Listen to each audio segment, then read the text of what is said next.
Dios les bendiga, mis hermanos.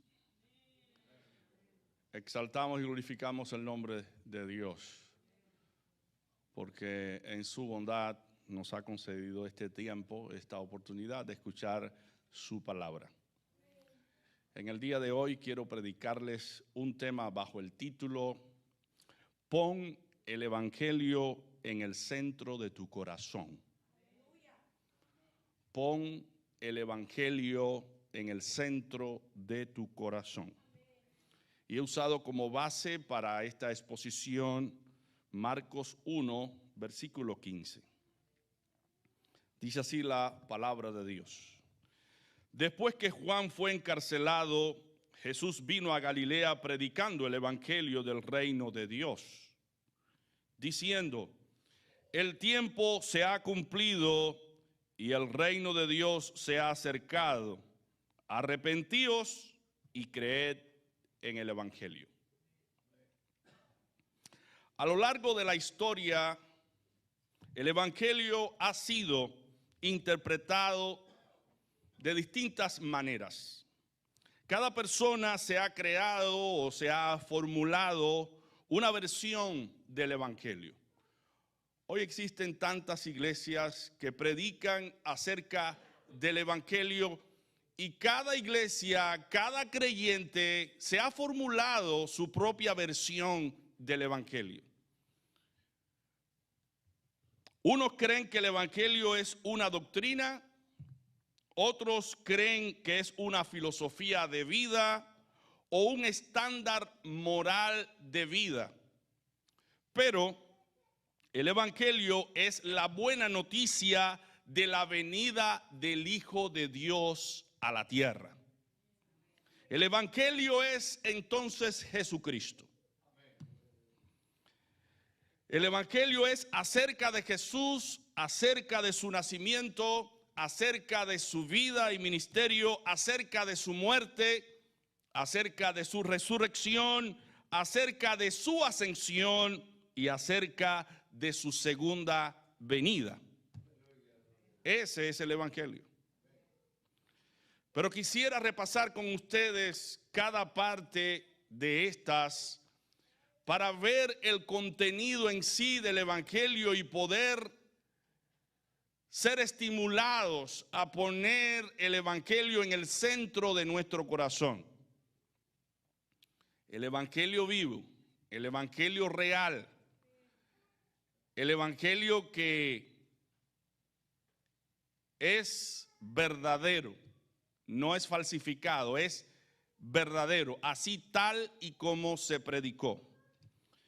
Note cómo comienza el anuncio de la llegada del evangelio, de la llegada de Cristo. En Lucas 2, los versículos del 9 al 14, dice: había pastores en la misma región que velaban y guardaban las vigilias de la noche sobre su rebaño. Y he aquí se le presentó un ángel del cielo y la gloria del Señor los rodeó de resplandor y tuvieron gran temor. Pero el ángel les dijo: no temáis, porque aquí os doy nuevas de gran gozo que será para todo el pueblo, que os ha nacido hoy en la ciudad de David un Salvador, que es Cristo el Señor. Esto os servirá de señal: hallaréis al niño envuelto en pañales, acostado en un pesebre. Y repentinamente apareció con el ángel una multitud de las huestes celestiales que alababan a Dios y decían: gloria a Dios en las alturas y en la tierra paz, buena voluntad para con los hombres. El Hijo de Dios nació como hombre en Belén, conforme a las Escrituras. Dice Miqueas capítulo 5 versículo 2: pero tú, Belén, Efrata, pequeña para estar entre las familias de Judá, de ti saldrá el que será Señor en Israel, y sus salidas son desde el principio, desde los días de la eternidad. Se habla en términos de eternidad porque este que nació como hombre ya tenía una preexistencia. Existía antes de manifestarse como un ser humano. Nació el Salvador en la condición más sencilla, más humilde, siendo rey, estando en un lugar donde los ángeles le alababan día y noche. Prefirió no nacer en un palacio, en un lugar cómodo. Pudo haberlo hecho porque él era rey, pero prefirió nacer en un pesebre, en un lugar humilde, en un lugar donde se pone el pasto para los animales, donde se pone el alimento de los animales.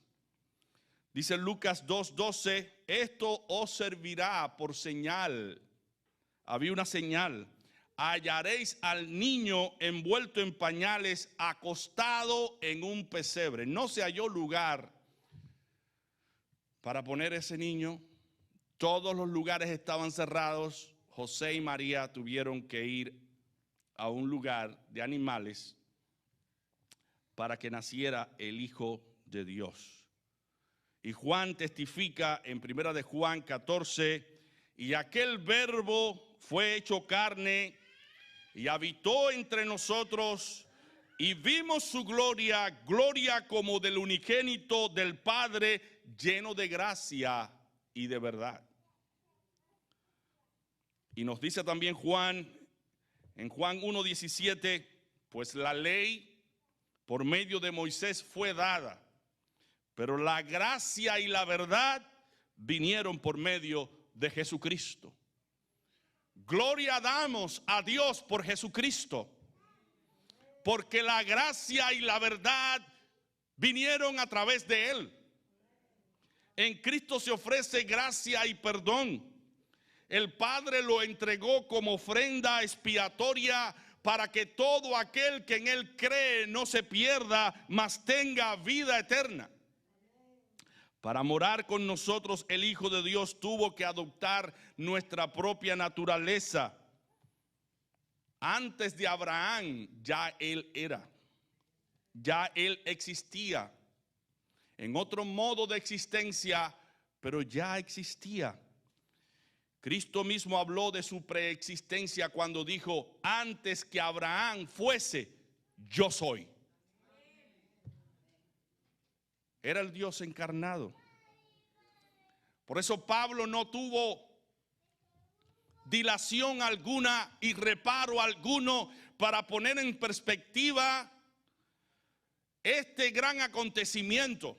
Cuando en Filipenses 2, versículos 6 al 8 dice, siendo en forma de Dios, no estimó el ser igual a Dios como cosa a que aferrarse, sino que se despojó a sí mismo, tomando forma de siervo, hecho semejante a los hombres, y estando en la condición de hombre, se humilló a sí mismo, haciéndose obediente hasta la cruz, hasta la muerte y muerte de cruz.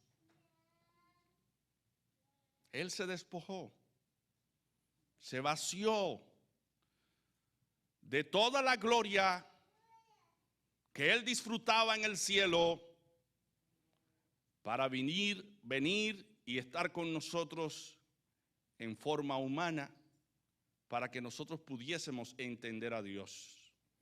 El infinito se hizo finito. El que estaba fuera del tiempo entró en el tiempo para que tú y yo pudiésemos entender que Dios existe. Y que Él es la imagen de ese Dios invisible. A través de Él podemos ver al Dios que ha creado el universo.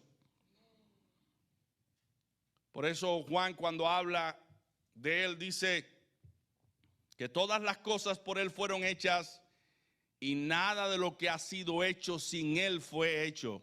Hablando de Cristo. Porque cuando se dijo, hagamos al hombre a nuestra imagen, Cristo estaba allí. En ese momento, Cuando los cielos y la tierra fueron hechos, Cristo estaba allí. Él es el creador de todas las cosas. Todas las cosas fueron hechas por Él y por medio de Él y para Él, para la gloria de Él. Qué dicha tan grande que nosotros los cristianos de hoy hayamos podido entender este gran misterio y podamos hoy aferrarnos a Cristo con la convicción de que Él es real, de que Él existe y que Él vino precisamente a adoptar nuestra humanidad para revelarnos a Dios. Ese Dios encarnado tomó forma humana para como humano dar su vida en rescate por muchos en una cruz. Entiéndelo, mi hermano, mi amigo. Ese Dios encarnado tomó forma humana como humano para dar su vida en rescate por muchos. Y ese Dios estaba convencido de lo que Él vino a hacer en la tierra. Nota cómo Jesucristo sabía el propósito de su venida. Mateo 20:28. Mateo 20:28 dice: el Hijo del Hombre no vino para ser servido, sino para servir y para dar su vida en rescate por mucho. Él vino para dar su vida. Él murió conforme a las Escrituras, dice 1 Corintios 15:3. Porque primeramente os he enseñado lo que asimismo recibí, dice Pablo, que Cristo murió por nuestros pecados conforme a las Escrituras. Él fue dado como propiciación por nuestros pecados. Propiciación es el sacrificio que se ofrecía en la ley antigua para aplacar la ira divina y obtener el favor de Dios. Dice Pablo en Romanos 3:28, a quien Dios puso como propiciación por medio de la fe en su sangre para manifestar su justicia a causa de haber pasado por alto en su paciencia los pecados pasados. Dios manifestó su justicia castigando el pecado del mundo en el cuerpo de su Hijo para otorgar únicamente por medio de la fe en Jesucristo el perdón y la gracia y la salvación. El perdón y la gracia se adquiere por medio de la fe en Jesucristo, pero el Evangelio nos habla de una obra de gracia primero, del arrepentimiento. De manera que cualquiera que en este tiempo quiere poseer la salvación, alcanzar la salvación, puede hacerlo arrepintiéndose y poniendo su fe en Cristo Jesús. Cualquier pecador, por muy sucio que sea, por mucha maldad que haya generado o practicado, por muy manchado que esté por el pecado, puede alcanzar el perdón por medio del arrepentimiento y la fe en Jesucristo. Y esto es lo glorioso del Evangelio, porque dice 1 de Juan 2:2, y Él es la propiciación por nuestros pecados. Y no solamente por los nuestros, sino también por los de todo el mundo. Trae a tu mente al pecador más impenitente, más aborrecido, más repugnante. Trae a tu mente al asesino más cruel. Trae a tu mente a todos aquellos que han cometido diversas injusticias en el mundo y ponte a pensar que Cristo vino para dar su vida por ellos, por todos, para perdonar a todos, para que todos alcanzásemos perdón y vida. Dice 1 de Juan 4:10, en esto consiste el amor. No en que nosotros hayamos amado a Dios, porque eso no es así. El ser humano es egoísta, es egocéntrico. El ser humano se ama a sí mismo, no ama a Dios, ama el pecado. Pero dice la Escritura, en esto consiste el amor, no en que nosotros hayamos amado a Dios, sino en que Él nos amó a nosotros y envió a su Hijo en propiciación por nuestros pecados. Cristo sabía que tenía que dar su vida por el mundo para redimirnos de la condenación de la ley, porque la ley condena a todo hombre pecador. La ley fue hecha para condenar el pecado. Dios, como un Dios justo, tenía que castigar el pecado. De lo contrario, dejaba de ser justo. Él tenía que castigar el pecado. Y por eso usó como medio de expiación del pecado a Jesucristo su Hijo, para expiar los pecados del mundo a través de su sangre, a través de su muerte.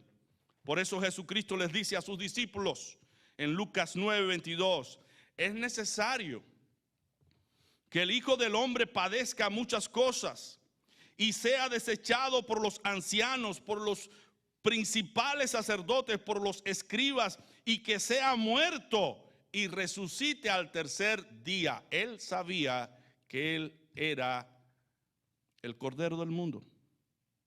Cuando vinieron a prender a Jesús y llevárselo para condenarlo y crucificarlo, uno de sus siervos, de los seguidores de Cristo, sacó la espada e hirió a uno de los siervos del sumo sacerdote y le quitó la oreja.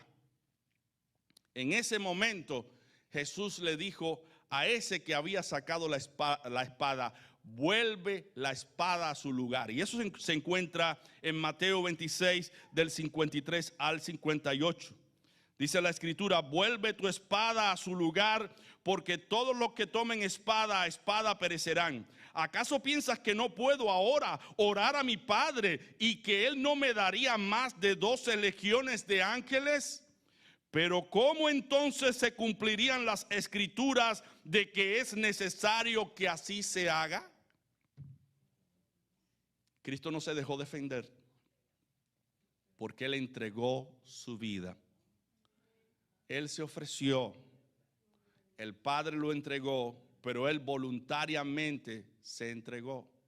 En lugar de pedir a su Padre ángeles para que le protegieran, Él se entregó, y se entregó por ti y por mí. Fue llevado a la cruz. Él sabía que esa era su misión. Dice Isaías en el capítulo 53 del 4 al 6, ciertamente llevó Él nuestras enfermedades y sufrió nuestros dolores, y nosotros le tuvimos por azotado, por herido de Dios y abatido. Mas Él herido fue por nuestras rebeliones, molido por nuestros pecados. El castigo de nuestra paz fue sobre Él, para que tú y yo tuviésemos paz para con Dios. Él tuvo que ser castigado con una muerte cruel. Y sigue diciendo el texto, y por su llaga fuimos nosotros curados. Todos nosotros nos descarriamos como ovejas, cada cual se apartó por su camino, mas Jehová cargó en él el pecado de todos nosotros. Él fue herido, azotado por tu pecado y mi pecado. Él fue herido, molido por tu pecado y mi pecado. Él fue castigado porque Jehová lo castigó a él, cargando sobre su cuerpo los pecados de todo el mundo. Comenzando por los pecados del autor del libro de Isaías. Isaías. ¿Cuál fue la experiencia de Isaías cuando él fue perdonado? Porque aquí Isaías está diciendo, todos nosotros nos descarriamos como ovejas, cada cual se apartó por su camino, mas Jehová cargó en él el pecado de todos nosotros. Él se está incluyendo en la lista. Él no está fuera de la lista. Él está incluyéndose como un pecador más que hizo posible o que causó que Cristo viniera a cargar con el pecado de todos. Y miren cómo dice Isaías en el capítulo 6 del 1 al 7. En el año que murió el rey Usías, vi yo al Señor sentado sobre un trono alto y sublime, y sus faldas llenaban el templo. Por encima de él había serafines, cada uno tenía 6 alas, con 2 cubrían sus rostros, con 2 cubrían sus pies, y con 2 volaban. Y el uno al otro daba voces diciendo: Santo, santo, santo, Jehová de los ejércitos, toda la tierra está llena de su gloria. Y los quiciales de las puertas se estremecieron con la voz del que clamaba, y la casa se llenó de humo. Entonces dije: ay de mí que soy muerto, porque siendo hombre inmundo de labios y habitando en medio de pueblo que tiene labios inmundos, han visto mis ojos al Rey Jehová de los ejércitos. Y voló hacia mí uno de los serafines, teniendo en su mano un carbón encendido, tomado del altar con unas tenazas, y tocando con él sobre mi boca, dijo: he aquí que esto tocó tus labios, y es quitada tu culpa y limpio tu pecado. Sí, mi hermano. No solamente la culpa de Isaías, tu culpa y mi culpa fueron quitadas. Tu pecado y mi pecado fueron limpiados. Porque dice Isaías 53:6, todos nosotros nos descarriamos como ovejas, cada cual se apartó por su camino, mas Jehová cargó en su Hijo Jesucristo el pecado de todos nosotros. Cuando Juan lo vio, Juan dijo: he aquí el Cordero de Dios que quita el pecado del mundo, en Juan 1, versículo 29. No solo las escrituras hablaron de su muerte, sino también hablaron de su resurrección. Cristo murió por nosotros, pero también Cristo resucitó por ti y por mí. Cristo resucitó también conforme a las escrituras, dice en Mateo 17, del 22 al 23. Estando ellos en Galilea, Jesús les dijo: el Hijo del Hombre será entregado en manos de hombres y le matarán, mas al tercer día resucitará. Y ellos se entristecieron en gran manera. Luego que los soldados se cercioraron que Cristo ya estaba muerto en la cruz, uno de los soldados, para verificar su muerte, tomó una lanza y le traspasó, y de ello salió agua y sangre. De su cuerpo salió agua y sangre, para que se cumpliera lo que la Escritura dice, que cuando Cristo vuelva, todos mirarán al que traspasaron. Así dice la Escritura: mirarán a mí, a quien traspasaron. Dios mismo hablando, decir, mirarán a mí, a quien traspasaron. El cuerpo de Jesús fue puesto en la tumba de un rico llamado José de Arimatea, porque él era discípulo secreto de Cristo y pidió el cuerpo de Jesucristo y lo puso en su tumba. Era propietario de aquella tumba y lo puso allí. Mira lo que dice la Escritura en Mateo 16, del 1 al 8. Cuando pasó el día de reposo, María Magdalena, María de la madre de Jacobo y Salomé compraron especias aromáticas para ir a ungirle. Muy de mañana, el primer día de la semana, vinieron al sepulcro, ya salido el sol, pero decían entre sí: ¿quién nos removerá la piedra de la entrada del sepulcro? Pero cuando miraron, vieron removida la piedra, que era muy grande. Y cuando entraron al sepulcro, en el sepulcro, vieron a un joven sentado al lado derecho, cubierto de una larga ropa blanca, y se espantaron.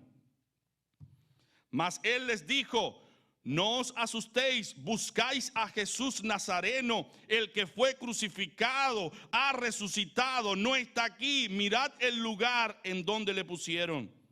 Pero id, decid a sus discípulos y a Pedro que él va delante de vosotros a Galilea. Allí le veréis como os dijo. Y ellas se fueron huyendo del sepulcro, porque les había tomado temblor y espanto, ni decían nada a nadie porque tenían miedo. Luego Pablo, testificando acerca de las apariciones de Cristo, porque Cristo le dijo a las Marías: vayan y díganselo primero a Pedro, que yo resucité. Pero después Jesucristo se le aparece a Pedro y a todos los demás discípulos lo vieron. Aún el incrédulo Tomás vio a Jesús y pudo decir: Dios mío, Señor mío y Dios mío. Pudo tocar sus manos, la marca de los clavos en sus manos. Pudo tocar su costado para verificar en verdad que una lanza lo había traspasado. Ellos tuvieron testimonio de la resurrección de Cristo. Y Pablo en 1 Corintios 15 del 3 al 8 dice: porque primeramente os he enseñado lo que asimismo recibí, que Cristo murió por nuestros pecados conforme a las Escrituras, y que fue sepultado y que resucitó al tercer día conforme a las Escrituras, y que apareció a Cefas, a Pedro, y después a los 12. Después apareció a más de 500 hermanos a la vez, de los cuales muchos viven aún y otros ya duermen. Después apareció a Jacobo, después a todos los apóstoles, y al último de todos, como un abortivo, me apareció a mí. Gloria a Dios. Cristo nació conforme a las Escrituras, murió conforme a las Escrituras, resucitó conforme a las Escrituras, pero también ascendió al cielo. Ascendió al cielo, fue recibido en gloria. Dice Pablo en 1 de Timoteo 3:16: es indiscutible, grande es el misterio de la piedad. Dios fue manifestado en carne, justificado en espíritu, visto de los ángeles, predicado a los gentiles, creído en el mundo y recibido arriba en gloria. Nota cómo se cuenta esta ascensión. Aparece en Hechos 1 del 6 al 11. Entonces los que se habían reunido le preguntaron diciendo: Señor, ¿restaurarás el reino de Israel en este tiempo? Y les dijo: no os toca a vosotros saber los tiempos o las sazones que el Padre puso en su sola potestad. Pero recibiréis poder cuando haya venido sobre vosotros el Espíritu Santo, y me seréis testigo en Jerusalén, en toda Judea, en Samaria y hasta lo último de la tierra. Y habiendo dicho estas cosas, viéndolo ellos, fue alzado y le recibió una nube que le ocultó de sus ojos. Y estando ellos con los ojos puestos en el cielo, entre tanto que él se iba, he aquí se pusieron junto a ellos dos varones con vestiduras blancas, los cuales también les dijeron: varones galileos, ¿por qué estáis mirando al cielo? Este mismo Jesús que ha sido tomado de vosotros al cielo, así vendrá como le habéis visto ir al cielo. Los que le vieron ascender fueron hombres que proclamaron el evangelio e hicieron posible con su vida, con su muerte y su testimonio, que este evangelio llegara hasta el día de hoy a nosotros. Estos hombres que fueron perseguidos, que fueron azotados, que fueron destruidos físicamente porque les instaban a blasfemar, y si no blasfemaban el nombre de Dios le quitaban la vida. Estos hombres prefirieron morir antes de negar a Jesucristo. Eran crucificados, aserrados, echados en pailas de aceite caliente, crucificados. El mismo Pedro, según la tradición, dice que no era digno de morir como su maestro y pidió que lo crucificaran con la cabeza hacia abajo. Los que le vieron ascender no negaron la existencia de Jesucristo y el poder de Jesucristo, sino que dieron su vida por Jesucristo. Y cuando no existía el teléfono, el internet, cuando no existía la posibilidad de podernos comunicar de un continente a otro, de una nación a otra, cuando no había transporte como hoy los conocemos, el carro, todo lo motorizado, cuando no existía el avión, cuando no existía nada de lo que hoy vemos, cuando los hombres con facilidad no podían comunicarse unos con otros, dijo Cristo en Mateo 24, 14. Y será predicado este evangelio del reino en todo el mundo para testimonio a todas las naciones, y entonces vendrá el fin. Que no te quede duda de que todo eso ya estaba escrito, que iba a existir este medio, el internet, que iba a existir el YouTube, donde se iba a estar predicando este evangelio, y que este evangelio llegaría a todas las naciones. Hoy, predicando aquí, de muchas naciones están escuchando esta programación y esta predicación. De muchos lugares, cumpliéndose así lo que dice la palabra de Dios. Este evangelio sería predicado en todo el mundo para testimonio a todas las naciones. No nos quede dudas del poder de Dios, del plan de Dios para salvarte a ti y salvarme a mí. No nos quede duda. Cristo está en los cielos. Él ascendió y ahora está como gran sacerdote a la derecha de su Padre, a la diestra de su Padre, intercediendo por ti y por mí. Eso lo dice el evangelio. Vamos a Hebreos 7, del 22 al 27. Por tanto, Jesús es hecho fiador de un mejor pacto, y los otros sacerdotes llegaron a ser muchos, debido a que por la muerte no podían continuar. Mas este Cristo, por cuanto permanece para siempre, tiene un sacerdocio inmutable, por lo cual puede también salvar perpetuamente a los que por él se acercan a Dios, viviendo siempre para interceder por ellos. Porque tal sumo sacerdote nos convenía, santo, inocente, sin mancha, apartado de los pecadores y hecho más sublime que los cielos, que no tiene necesidad cada día, como aquellos sumos sacerdotes, de ofrecer primero sacrificios por sus propios pecados y luego por los del pueblo. Porque esto lo hizo una vez para siempre, ofreciéndose a sí mismo. Él se entregó a sí mismo por nosotros. Él mismo se ofreció por nosotros para salvarnos. Él es la propiciación que Dios proveyó para nuestros pecados, para que seamos perdonados. Y Él vive ahora como sumo sacerdote permanentemente a la diestra de su Padre, intercediendo por todos aquellos que tienen luchas y pruebas cuando se acercan a Dios. Él está rogando por tu debilidad y por tu flaqueza. Él está rogando por ti en tus luchas, en tus pruebas, en tus tentaciones. Él está pidiendo por ti para que la fe no te falte.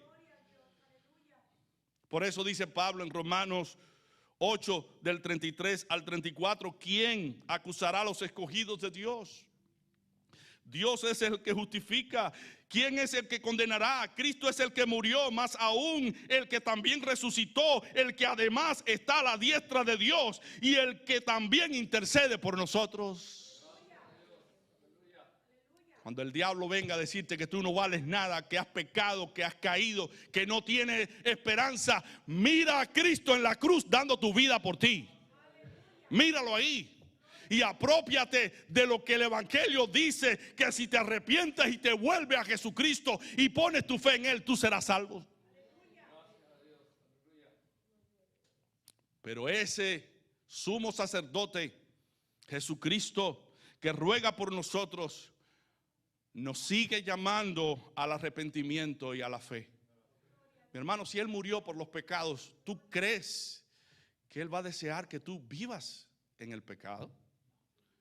Si Él dio su vida para salvarte a ti y perdonarte a ti a pesar de tus pecados, ¿tú crees que Él va a ser ministro de pecado? ¿Tú crees que Él te va a salvar practicando el pecado que tú quieras sin arrepentimiento? Ese sumo sacerdote te está diciendo a ti: ven a mí en arrepentimiento y fe, y se cumplirá a ti los dones del Evangelio. El Evangelio nos dice que debemos arrepentirnos. Eso significa que debemos abandonar el pecado como un estilo de vida y volvernos a Dios, poniendo nuestra fe y confianza en Jesucristo para ser justificados y perdonados en su sangre. Dice Romanos 5:1: justificados pues por la fe tenemos paz para con Dios por medio de nuestro Señor Jesucristo. Él te justifica por medio de la fe, pero Dios te llama al arrepentimiento. ¿A quién Dios justifica? Dice la Escritura: a aquellos que se arrepienten y ponen su fe en Jesucristo. A esos Dios justifica. Nota lo que Cristo nos anuncia en el Evangelio en Marcos 1:15, que fue la escritura base para esta exposición. Después que Juan fue encarcelado, Jesús vino a Galilea predicando el evangelio del reino de Dios, diciendo: el tiempo se ha cumplido y el reino de Dios se ha acercado. Arrepentíos y creed en el evangelio. El no creer, el no arrepentirse no es una opción, es un requerimiento del evangelio para obtener la salvación que Cristo ofrece. Si crees que no debes o no debes proponerte o hacerte el compromiso de apartarte del pecado para agradar a Dios y poner tu fe en Jesús, estás engañado. Si crees pero no manifiestas los frutos dignos de arrepentimiento, la fe que tienes no es la fe que salva. La fe que salva tiene frutos. Y esos frutos se demuestran a través de la conversión y la entrega a Dios. Y mi hermano, no solamente Jesucristo predicó el evangelio, los discípulos predicaron el evangelio. En este caso, Pablo predicó acerca del arrepentimiento. En Hechos 17, versículo 30 dice: pero Dios, habiendo pasado por alto los tiempos de esta ignorancia, ahora manda a todos los hombres en todo lugar que se arrepientan. Por cuanto todos pecaron y todos, sin exclusión de nadie, están destituidos de la gloria de Dios, si no se arrepienten y vienen a los pies de Jesucristo. El arrepentimiento y la fe nos libra de la condenación eterna. Por tal motivo se os anuncia el evangelio para que los hombres sean salvos de la ira de Dios, porque cuando Dios venga en la persona de Jesucristo, viene a condenar a los hombres que no aceptaron el evangelio. Y el evangelio es una alternativa de Dios para que todo hombre se arrepienta de haberse alejado de los propósitos de Dios y del deseo de Dios, y que obtengan la salvación todos por medio de Jesucristo. Porque no envió Dios a su Hijo al mundo para condenar al mundo, sino para que el mundo fuese salvo por él. El que en él cree no es condenado, pero el que no cree ya ha sido condenado, porque no ha creído en el unigénito Hijo de Dios, en el nombre del unigénito Hijo de Dios. En el mundo solamente hay dos clases de hombres: los que creen en Jesús y los que no creen en él. Estos dos grupos existen en el mundo. ¿A qué grupo vamos a pertenecer? Porque dice el Señor: el que no es conmigo, contra mí es. El que conmigo no recoge, desparrama. ¿A qué grupo pertenecemos nosotros? Mi hermano, nuestra eternidad se decide en base a Jesús, en base a la posición que adoptamos ante la venida de Jesús, ante la persona de Jesús, porque Él es el evangelio. Él es el medio que Dios ha provisto para salvarnos. Cristo vendrá por segunda vez al final de los tiempos a consumar su reino que ya ha comenzado en nuestros corazones. Y ese día será un día de juicio para las naciones. Unos se irán para la gloria y otros se irán para el infierno, donde todo será lloro y crujir de dientes. En Mateo 16, 27 dice: porque el Hijo del Hombre vendrá en la gloria de su Padre con sus ángeles, y entonces pagará a cada uno conforme a sus obras. Mi hermano, Cristo ha venido como Salvador, pero vendrá como juez a pagar a cada uno conforme a sus obras. ¿A quiénes viene a salvar? A los que en Él esperan. ¿Qué dice Hebreos 9:28? Así también Cristo fue ofrecido una sola vez, para llevar los pecados del mundo, y aparecerá por segunda vez sin relación con el pecado, para salvar a los que le esperan. ¿Cómo tú y yo estamos esperando la venida del Señor? ¿Cómo nos estamos comportando? ¿Cómo estamos viviendo? ¿A quiénes vendrá a condenar el Hijo de Dios? A los que no se han arrepentido, a los que no han puesto su fe en Cristo para salvación.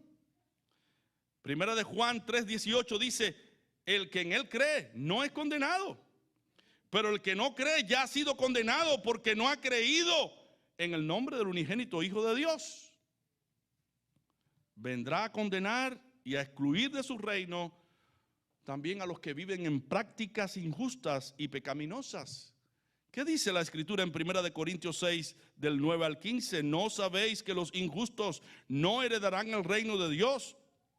No erréis, ni los fornicarios, ni los idólatras, ni los adúlteros, ni los afeminados, ni los que se echan con varones, ni los ladrones, ni los avaros, ni los borrachos, ni los maldicientes, ni los estafadores heredarán el reino de Dios.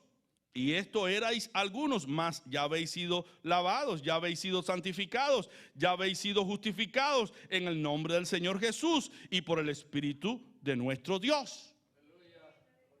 Mi hermano, si hemos sido lavados, no podemos volver a esas prácticas de ayer, porque hemos sido lavados. De lo contrario, no vamos a estar manifestando arrepentimiento. ¿Y qué dice Cristo en Lucas 13:3? Os digo no, antes si no os arrepentís, todos pereceréis igualmente. Y en Mateo 3:8 se nos dice: haced pues frutos dignos de arrepentimiento. Mi hermano, el cristiano no es conocido por sus talentos, sus dotes, sus dones.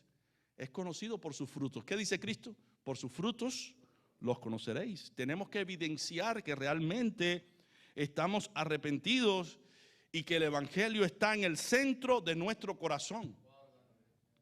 Si el corazón está permeado por el evangelio, está controlado por el evangelio, se hará evidente nuestro arrepentimiento. El arrepentimiento es cambio de voluntad, cambio de mente, cambio de conducta.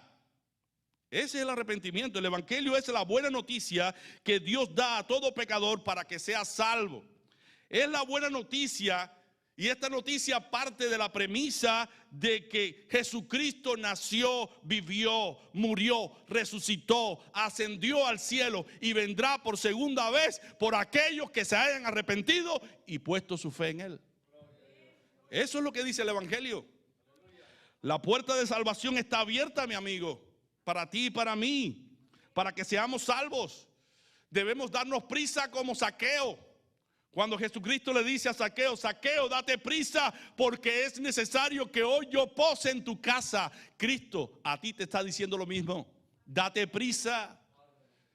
Toma acción con tu vida, con tu salvación. Toma acción. Ven a Jesucristo en arrepentimiento y fe, antes que se cierre esa posibilidad, porque un día se cerrará y ya no habrá oportunidad. Cristo vendrá otra vez sin relación con el pecado, a dar a cada uno conforme a sus obras. ¿Y quién te librará? Solamente Jesucristo te puede librar. Ven a Jesucristo. ¿Qué respuesta le vas a dar a Jesucristo, al evangelio? Él murió y resucitó por ti, para que vivas una vida presente y venidera gloriosa. Porque dice la Escritura en 2 Corintios 5, del 14 al 15, porque el amor de Cristo nos constriñe, pensando esto, que si uno murió por todos, luego todos murieron y por todos murió. Él murió por todos, pero murió con un propósito, para que los que viven por el poder del evangelio ya no vivan para sí, sino para Jesucristo, que murió y resucitó por ellos. Y mi pregunta para ti: ¿estamos viviendo para Jesucristo, para agradarlo a Él por lo que Él hizo por nuestras vidas? No rehúses, mi amigo, no rehúses, mi hermano, venir a Jesucristo. El arca de salvación está disponible. Móntate en esta arca de salvación. Entrega tu vida a Jesucristo para que seas librado de la ira de Dios. Hay una sola persona que te puede librar de la ira de Dios. Se llama Jesucristo. Dice Juan 10:10, el ladrón no viene sino para matar, hurtar y robar y destruir. Yo he venido para que tengan vida y para que la tengan en abundancia. Juan 10:9 dice, yo soy la puerta. El que por mí entrare será salvo, y entrará y saldrá y hallará pastos. Juan 14:8, Jesús le dijo, yo soy el camino, la verdad y la vida. Nadie viene al Padre sino por mí. Juan 11 del 25 al 26 le dijo Jesús, yo soy la resurrección y la vida. El que cree en mí, aunque esté muerto, vivirá. Y todo aquel que vive y cree en mí no morirá eternamente. Apocalipsis 1:8 dice, yo soy el alfa y la omega, principio y fin, dice el Señor, el que es y que era y que ha de venir, el Todopoderoso. Romanos 14:11 dice, porque escrito está, vivo yo el Señor, que ante mí se doblará toda rodilla y toda lengua confesará a Dios. Y en Mateo 25 del 31 al 46 dice el Señor, cuando el Hijo del Hombre venga en su gloria y todos los santos ángeles con él, entonces se sentará en su trono de gloria y serán reunidas delante de él todas las naciones, y apartará a los unos de los otros como aparta el pastor las ovejas de los cabritos, y pondrá a las ovejas a su derecha y a los cabritos a su izquierda. Entonces el rey dirá a los de su derecha, venid benditos de mi Padre, heredad del reino preparado para vosotros desde la fundación del mundo, porque tuve hambre y me disteis de comer, tuve sed y me disteis de beber. Fui forastero y me recogisteis, estuve desnudo y me cubristeis, enfermo y me visitasteis, en la cárcel y vinisteis a mí. Entonces los justos le responderán diciendo, Señor, ¿cuándo te vimos hambriento y te sustentamos, o sediento y te dimos de beber? ¿Y cuándo te vimos forastero y te recogimos, o desnudo y te cubrimos? ¿O cuándo te vimos enfermo en la cárcel y vinimos a ti? Y respondiendo el rey les dirá, de cierto os digo que en cuanto lo hicisteis a uno de estos mis pequeñitos, mis hermanos más pequeños, a mí lo hicisteis. Entonces dirá también a los de la izquierda, apartaos de mí, malditos, al fuego eterno, preparado para el diablo y sus ángeles, porque tuve hambre y no me diste de comer, tuve sed y no me diste de beber, fui forastero y no me recogiste, estuve desnudo y no me cubriste, enfermo y en la cárcel y no viniste a mí. Entonces también ellos le responderán diciendo, Señor, ¿cuándo te vimos hambriento, sediento, forastero, desnudo, enfermo en la cárcel y no te servimos? Entonces le responderá diciendo, de cierto os digo que en cuanto no lo hicisteis a uno de estos más pequeños, tampoco a mí lo hicisteis. E irán estos al castigo eterno y los justos a la vida eterna. Mi hermano, eso es lo que dice el Evangelio. La conclusión de todo es aquí. Cuando Cristo venga, Él vendrá a llevarse a los que han obedecido a las demandas del Evangelio, y vendrá a condenar en el castigo eterno, en el infierno, a los que no obedecieron el Evangelio. Por eso el Evangelio es la alternativa. Dice Marcos 16:16, el que creyere y fuere bautizado será salvo, mas el que no creyere será condenado. ¿Por qué las personas no quieren bautizarse? ¿Por qué no quieren? No quieren compromiso, no quieren arrepentirse, no quieren dejar sus vicios, sus pecados. ¿Por qué no se entregan a Jesucristo? porque quieren vivir en sus pecados. Pero dice el Señor, el que creyere y fuere bautizado será salvo, mas el que no creyere será condenado. Mi hermano, ven a Cristo. Mi amigo, ven a Cristo.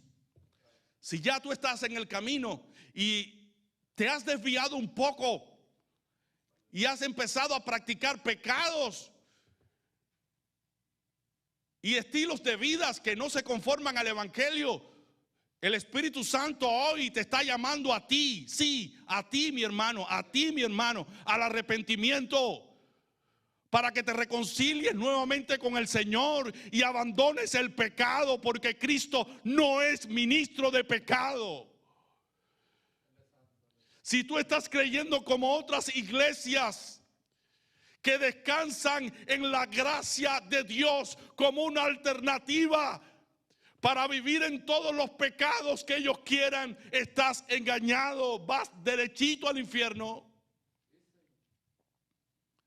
Porque el evangelio que yo predico es un evangelio que llama a todo hombre al arrepentimiento, a todo pecador a poner sus manos abajo, a abandonar sus miserias, a abandonar sus pecados para entregarse a Jesucristo y servirle. Ese es el evangelio. Pero hoy el evangelio en las iglesias no se predica sobre el arrepentimiento.